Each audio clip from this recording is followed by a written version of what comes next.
and why it resonated with a lot of people. So we'll be talking about that. We'll be talking about dichotomy in this country. We're talking about peace, fairness, and justice, tribalism, and how an election just seems to bring this all to the surface, and how do we become one? It's that interesting conversation with Bishop Oginde in just a moment. He's actually here with me on the other side of this wonderful studio we have. You will see him in just a moment on your screens. I'll be joining him right there in a few minutes. Stay with us.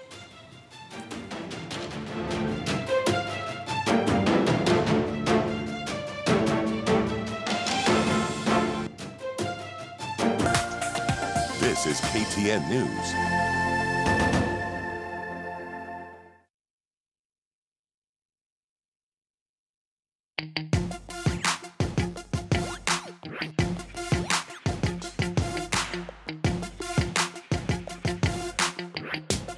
Chief, you owe me big time for this. I'll sort you. I promise. I'll sort you. I got you. Michael, what's the car?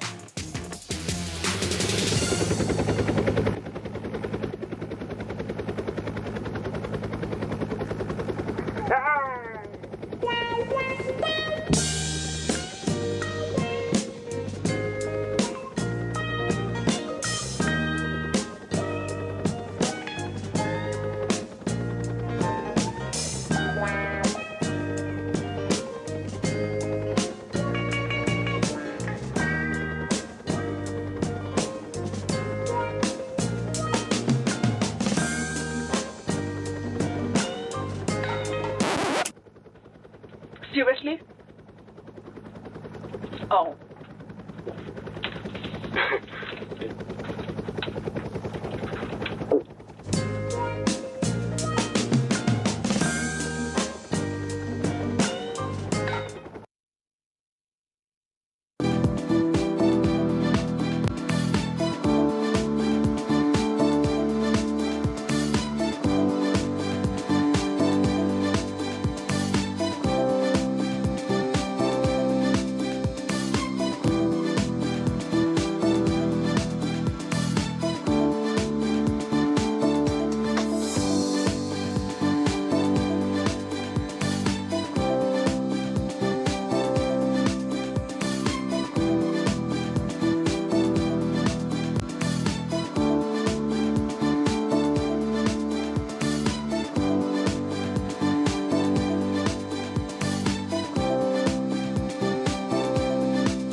This is KTN News.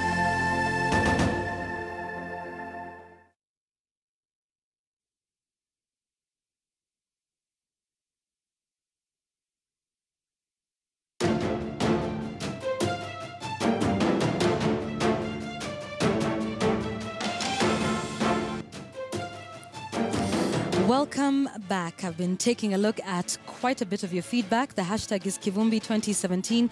You can tweet me at KTN News, at Yvonne Okwara. You can also tweet my guest tonight. His Twitter handle is at D Oginde, and here he is with me. He is Bishop Dr. David Oginde. He's the presiding bishop of Christ is the Answer Ministries, and he joins me tonight. Thank you so much. It's good to have you with us here after such a long time. Yeah, thank you. Inviting me. Your sermon last Sunday, which was, right after the election, and at the beginning of that sermon, even you said that, you had a hard time trying to figure it out. Yes. For some people that didn't get it, just summarize for us briefly what message you were trying to put across in the danger of living in dichotomy. Basically, what I was trying to say was that when I look at how we as human beings, not just Kenyans, look at things, we tend to have a two-dimensional approach to viewing things, judging situations. So particularly after these elections, you hear a lot, especially when you go to the social media, there are two groups. There's a group that is happy, everything went fine, and they try to silence those other people who may be trying to say there was unfairness and things didn't go right. And so there's this fight in the media, and there is no neutral voice. There is nobody coming in to give a different perspective. So everything is either we won or our vote was stolen. Okay. That's what I was hearing. And what came to mind is a situation where in the Bible, Joshua was in that kind of a situation. Joshua is about to attack The Jericho. Joshua in the Bible. The Joshua in the Bible. Now that, we've got... yeah, there was a Joshua. There was one who yes. baptized himself Joshua in the last few weeks. Yes. So Joshua in the Bible is about to take Jericho, and then suddenly a man appears to him. And the question he asks is what Kenyans seem to be asking. Are you for us or against us? And very interesting, the person says, neither. I'm not for you or against you. I have come from the Lord. I'm come from God. I've been sent as a messenger from God. And it just opened my eyes to realize that whereas here we are as Kenyans thinking you are for us or you are against us. So when a person meets me, especially for me as a pastor, and this happened in 2007 in particular, it was very difficult for us to preach, even to pray. I remember praying in church, and at the end of the service, some people came to me and said, how could you pray like that? I had not thought anything about my prayer other than talking to God, which what prayer is. And they felt that my prayer was biased. It was more towards one side. The same afternoon, I left church, went to another prayer meeting. This was being called for the political situation that was there, of church leaders. And again, I was asked now to pray the opposite of what I prayed in church. Yes. And another group came to me and said, how could you pray like that? Yeah. Your prayers were biased. So I'm thinking, here I've prayed two different prayers, speaking to God, but in each case, one side feels that I have prayed wrongly. Okay, and we will talk about what trichotomy is, because then I suppose that's the neutrality that you are trying to introduce. Bring in, yes. But surely, Bishop, an election is dichotomous, isn't it? Because you are asking people to pick. Or maybe, let's put it this way, there's a number of choices and options that voters have to make. You have to choose this politician or that politician, this presidential candidate or the other. In this case, there were 8. So an election does force us into a point at which we have to make a choice. What is wrong with that? Is it that it extends beyond the election? And how do we start to then say, because it's a duel, isn't it? Of ideas, of contestations. Yes. And we have to make a choice. Whether Christian or Muslim, you can't say, well, I'm religious and I'm on God's side, but you have to make a choice. And that's exactly where we have missed it. We have turned elections into a competition so that our focus is on win or lose rather than the actual object of our action. The actual object of our action is to choose a leader. If you're going to choose a leader, your focus should be on the leader you choose, not on the battle you fight. Look at even today's headlines. In The Nation, in The Standard, the word battle appears in both headlines, different media houses. The battle now is between lawyers. So we are going to take sides with lawyers.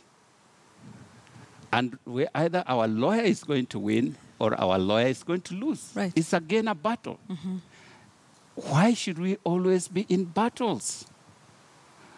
If you belong to a chama, maybe some of us do, and you are to choose a leader in that chama, maybe two people have proposed, oh, let's have so-and-so. Yeah. And then there's another person, another group that say, no, let's have so-and-so. Mm-hmm. You go ahead and then choose, elect. Yeah. Do you then begin fighting because so-and-so Didn't didn't win? Yeah. Or so-and-so won? Yeah. No, because your focus was on the election of a leader. And whichever leader then comes out of that process, you agree that that is the person that now should lead us. But yet, Why have we changed our elections into a battle? That is the question that we should be asking ourselves. And it is goes, what we are fighting over actually is not elections. and that is my next question. What is it we're fighting over? Because you get a sense, we're not one or something. Because every time we have an election, all of these issues come to the fore. Issues of ethnicity, issues of access to justice, to power, to resources, to development. So what is really wrong with our society that every time we have an election, it brings it to the fore? And how do we start to sort out those issues? John_Hova says, peace rather than, why do we insist on peace rather than fairness and justice? And I'm sure you've seen this conversation on social media. Which one comes before the other? Fairness and justice versus peace. Again, it's the chicken. Again, a dichotomous discussion. Why do they have to be ones against the other? So peace and fairness and justice can all happen concurrently? Why not? Because you cannot have peace without justice. You cannot have justice in an environment that is not peaceful. So it's like two sides of the same coin. Why do we say we either need peace or justice, or one before the other? You need both. And if you have listened to the church all through this process, we have constantly said we need a peaceful environment in which we can have a free, fair, and just elections. Because we recognize that you cannot have free and fair elections in a turbulent environment. You need both.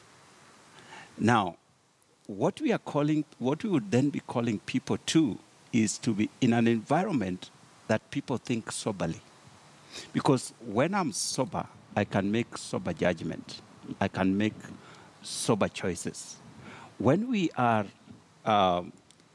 worked up and stirred up, what we get ourselves into is into a mob psychology. So when people are in a mob psychology, you don't make right choices. You don't make good decisions.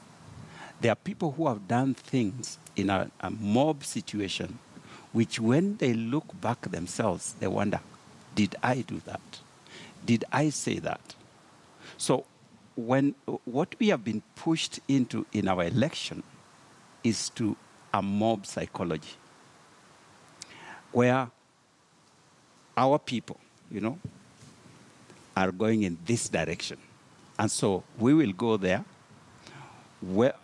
In fact, there's a time when they will say this, like when we were doing the Constitution, so-and-so has read for us, I don't have to think about it. Right. And we turned the Constitution into a political document. Now we are looking back and finding that some of the decisions we made during that time have come back to haunt us.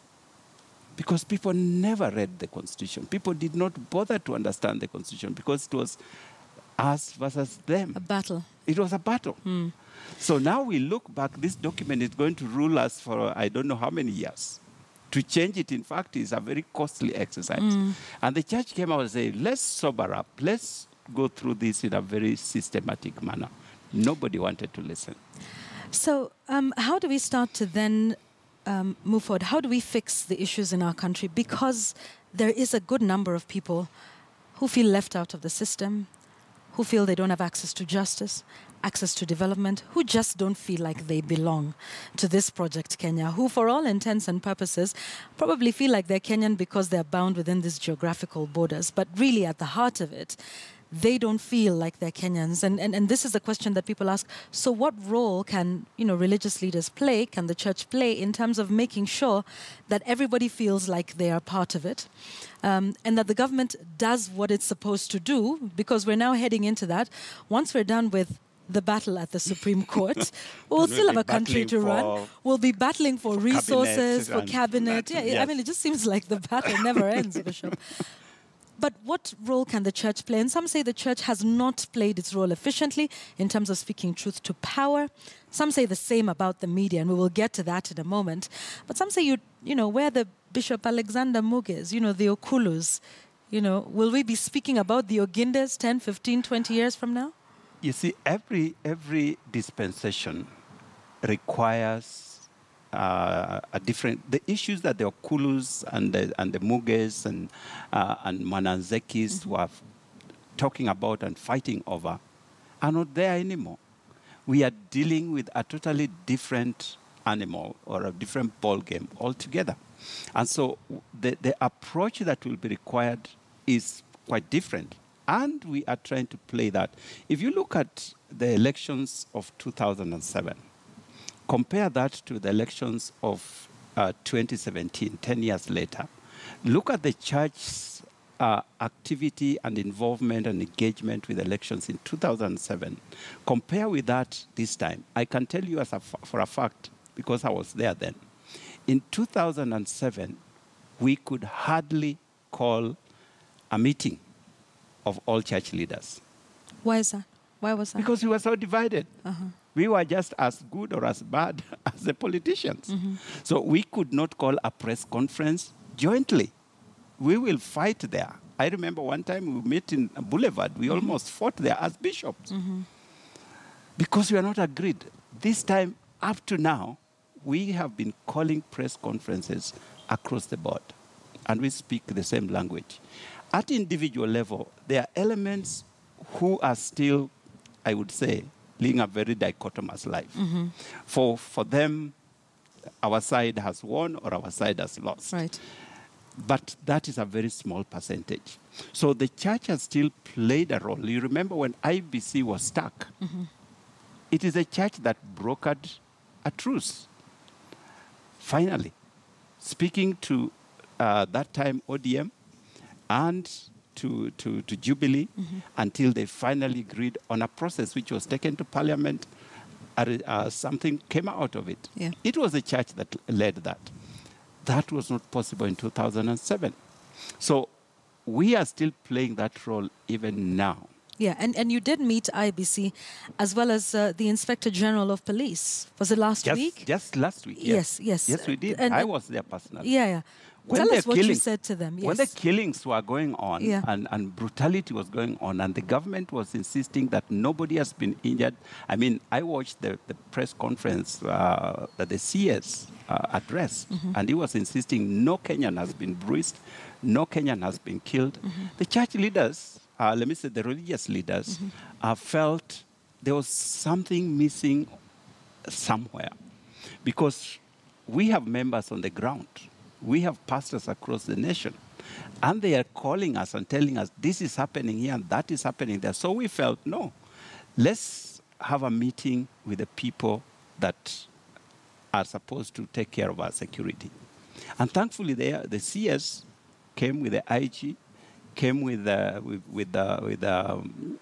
Kaparo, and we had a very candid discussion, telling them what we are hearing, what reports we are receiving, and what they think themselves. And out of that, I can say that a very good understanding came out of it that then was to help us moving forward. That is what the church is doing. We don't know whether the church is supposed to carry twigs so that you know that we are now acting on behalf Perhaps of we need to, yes. You need to be a little more activist in your approach. We can't be activists because we are supposed to be a moderating voice. We are supposed to bring sobriety. If we also join in the mob that is doing everything, then there will be nobody left. Your voice will be drowned. Yes. So let me ask you this in closing, Bishop. So what do we need to do now in terms of making sure that the country is more cohesive. And I'd like you to speak to these institutions: the presidency, the legislature, the church, the media, and the people. What do we all need to start doing? Some very concrete, tangible things that we can take home, even as we prepare for what is coming, which is the Supreme Court, the battle at the Supreme Court. My, that is the word of the evening tonight on Kivumbi 2017. So we're still trying to, find our way after the election. We have a Supreme Court petition. But what do each of these institutions need to do very specifically to make sure that we still have a country left? I think the biggest thing that we all need to do as Kenyans, even before we go to the leadership, all we need to do as Kenyans is to recognize that we have a nation that God has bequeathed to us, and we either destroy it or we develop it. That is the first thing that we have to recognize as Kenyans.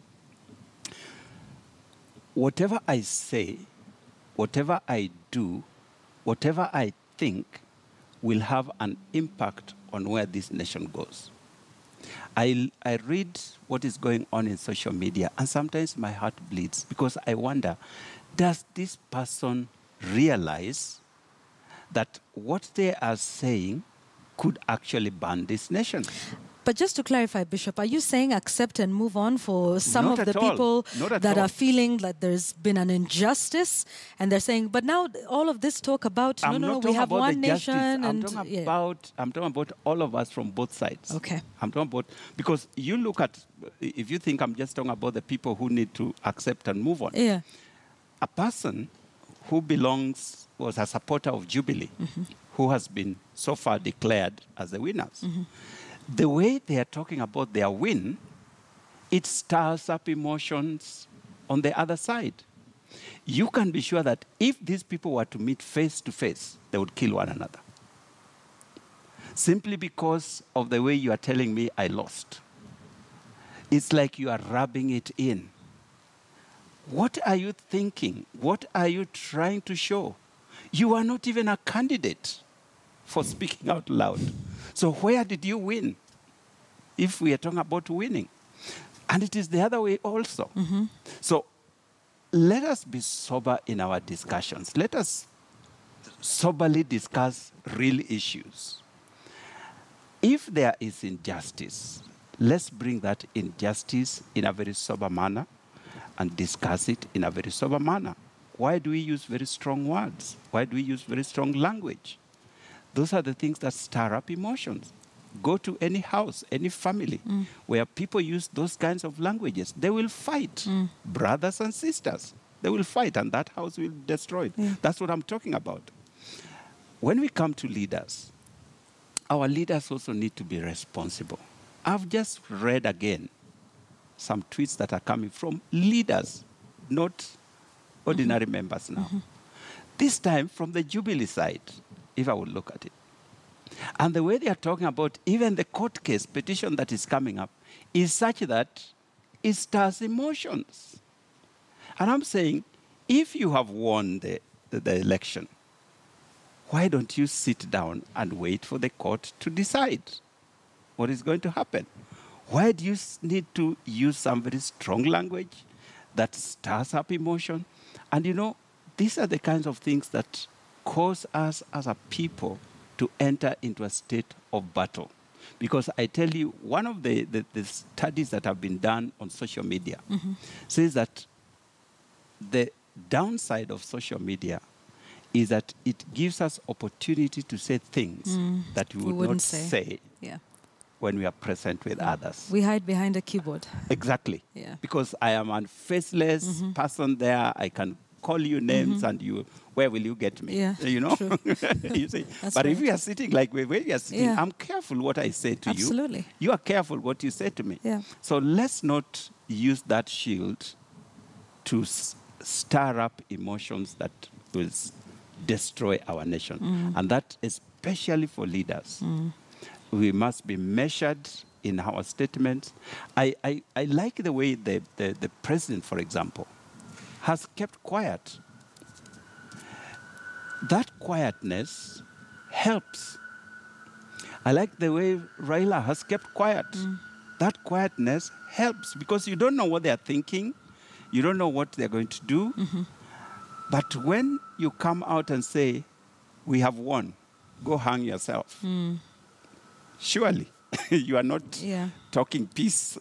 You are not talking justice. Right. So that kind of... So that's from the leaders. From the leaders. Okay.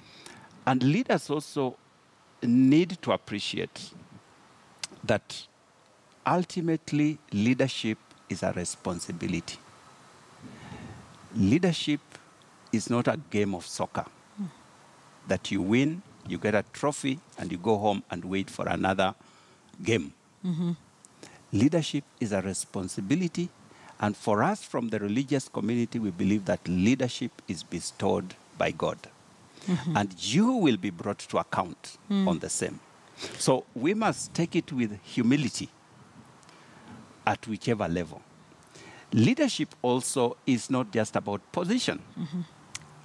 If we use the win-lose dichotomy. When we look at leadership only from a positional perspective, then there's a win-lose. Let me say, for example, if you look at a person like Honorable Raila, from a true leadership perspective, is one of the most successful leaders in this country. Why? Because of the things that he has been able to achieve from an opposition point of view. Okay.